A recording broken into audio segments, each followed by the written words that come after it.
آئیے کتاب رحمت سورہ الکہف اٹھائیں۔ اللہ تعالیٰ نے ایک واقعہ بیان کیا ہے حضرت موسیٰ اور حضرت خضر علیہ السلام کا، کہ حضرت موسیٰ علیہ السلام عزم مصمم کر کے جب چلے تو اللہ فرماتا ہے کہ ہم نے حضرت موسیٰ علیہ السلام کو جس بندے کی نشانی بتائی تھی وہ بندہ ان کو وہاں مل گیا۔ سفید چادر اوڑے حضرت خضر علیہ السلام وہاں لیٹے ہوئے تھے، تو یہ جا کے ان کے پاس کھڑے ہو گئے کہ حضرت میں آپ کی خدمت میں اس لیے آیا ہوں کہ اللہ نے آپ کو جو خصوصی علم عطا کیے ہیں میں ان کو سیکھنے کی غرض سے آپ کی چوکھٹ پہ آیا ہوں۔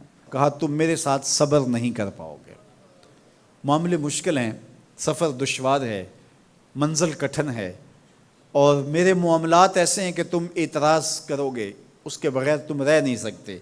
حضرت موسیٰ علیہ السلام نے کہا اگر اللہ نے چاہا تو آپ دیکھیں گے میں صبر کروں گا، اور آپ کے کسی حکم کی کسی کام کی میں نافرمانی نہیں کروں گا، کسی کام کا انکار نہیں کروں گا۔ کہا کہ اچھا شرط یہ ہے کہ جو میں کروں اس پر تم اعتراض نہیں کرو گے، سوال نہیں کرو گے، یہاں تک کہ میں خود ہی نہ بتاؤں۔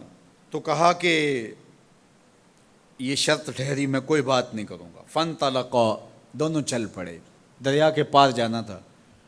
جو کشتی کا مالک تھا، کشتی بان تھا، وہ حضرت خضر علیہ السلام کو جانتا تھا، تو اس نے کرایہ بھی نہیں لیا، لیکن جب کشتی پر سوار ہوئے تو عصا مار کے حضرت خضر علیہ السلام نے کشتی کا ایک پھٹا توڑ دیا۔ تو بے ساختہ حضرت موسیٰ علیہ السلام نے کہا آپ نے پھٹا توڑ دیا، یہ سارے ڈوب جائیں؟ کہا میں نے کہا تھا نا تم میرے کاموں پہ صبر نہیں کر پاؤ گے۔ تو حضرت موسیٰ کو یاد آیا، کہا میں بھول گیا تھا، اس پر مواخذہ نہ کیجیے۔ پھر دونوں چل پڑے۔ بچے کھیل رہے تھے، ایک خوبصورت لڑکا وہ بھی بچوں میں کھیل رہا تھا۔ حضرت خضر آگے بڑھے اور اس کی گردن مروڑ دی، اس کو قتل کر دیا۔ صاحب شریعت تھے حضرت موسیٰ علیہ السلام، نہ رہ سکے، پھر بول پڑے ایک جان کو بغیر کسی جان کے بدلے میں قتل کر دیا، اس نے گوایا کیا تھا ہمارا؟ آپ نے بہت ہی جو ہے وہ غلط کام کیا، یہ کام اچھا نہیں کیا آپ نے۔ کہا میں نے کہا نہیں تھا کہ تم میرے ساتھ صبر نہیں کر پاؤ گے۔ کہا ایک موقع اور دے دیجئے، اب اگر میں نے کوئی اعتراض اٹھایا تو پھر دوبارہ مجھے آپ اپنی صحبت میں نہ رکھیے، عذر تمام ہو جائے گا۔ پھر دونوں چل پڑے، یہاں تک کہ ایک بستی میں دونوں آئے تو آپ نے بستی والوں سے کہا کہ ہم مہمان ہیں، آپ ہماری مہمان نوازی کیجیے، کھانا کھلائیے۔ تو انہوں نے انکار کر دیا، کہا کہ ہم تو آپ کو بلایا نہیں ہے، آپ خود آئے ہیں، آپ اپنے کھانے کا خود انتظام کیجیے۔ گزر رہے تھے گلی سے تو ایک دیوار گرنا چاہ رہی تھی، تو جلدی سے اس دیوار کو مرمت کر دیا۔ کہا حضرت ہم اگر چاہتے تو اس پہ اجر لے سکتے تھے، انہوں نے ہمیں کھانا تک نہیں دیا اور ہم ان کی دیواریں سیدھی کر رہے ہیں۔ کہا اب تمہاری میری جدائی ہو گئی، تم نے یہ بھی اعتراض کر دیا۔ تو انہیں یاد آیا کہ وہ یہ بھی اعتراض ہو گیا۔ اب میں تمہیں بتاتا ہوں کہ یہ 3 کام میں نے کیوں کیے۔ اللہ اکبر۔ اب سنیے، قرآن ہمیں بتاتا ہے کہ ظاہری علم بھی ہوتا ہے لیکن کوئی باطنی علم بھی ہوتا ہے۔ کہا وہ پہلی بات کشتی والی سنو، یہ 2 مسکین بچوں کی کشتی تھی، ان کے گھر کا چولہا اس کی کمائی سے جلتا تھا۔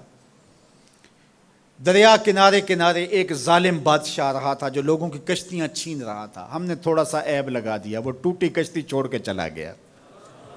اب وہ تھوڑے سے پیسے لگا کے کشتی مرمت کرا لیں گے، گھر کا چولہا جلتا رہے گا، بتاؤ اچھا کیا یا برا کیا؟ کہا رہی بات اس بچے کی جس کو ہم نے قتل کیا، اس کے ماں باپ مومن تھے، نیک تھے، صالح تھے، بچے نے بڑا ہو کے بہت برا ہونا تھا، ہم نے اس کو قتل کر دیا، اللہ اس کے بدلے ان کو بہتر اولاد دے گا۔ علماء تفسیر نے لکھا ہے اس بچے کے بدلے میں اللہ نے ان والدین کو ایک بیٹی عطا کی جس کی نسل سے 70 نبی پیدا ہوئے۔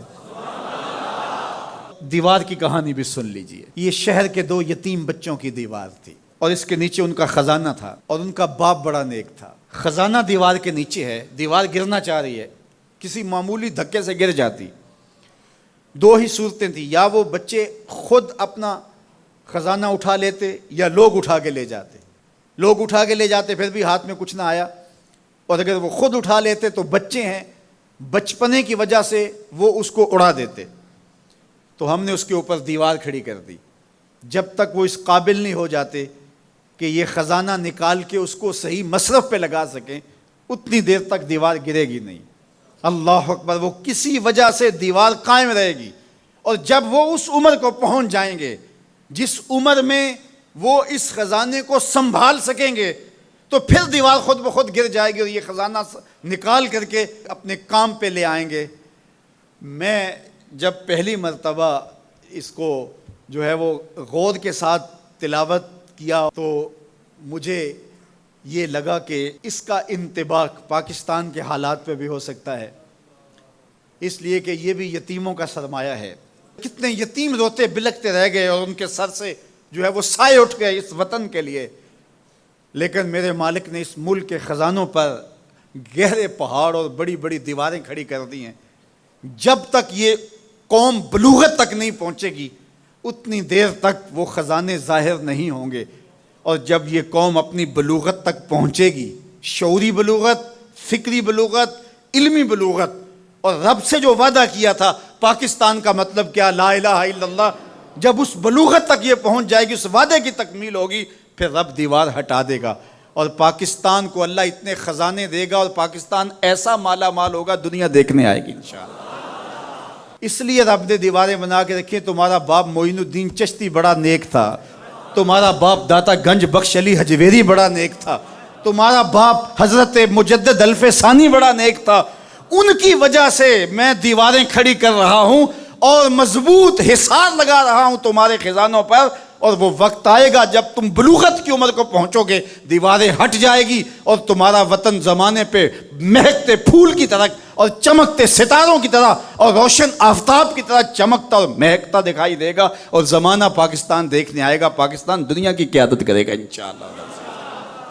تو کہا یہ تعویل ہے ان باتوں کی جو باتیں میرے رب نے مجھے بتائی، اور یہ میں نے اپنی مرضی سے نہیں کہیں، اور جو میں نے کیا اپنی مرضی سے نہیں کیا۔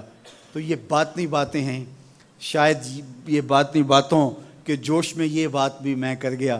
وہ کیا کسی نے کہا تھا کہ بھری محفل میں ایک راز کی بات کہہ دی، بڑا بے ادب ہوں سزا چاہتا ہوں۔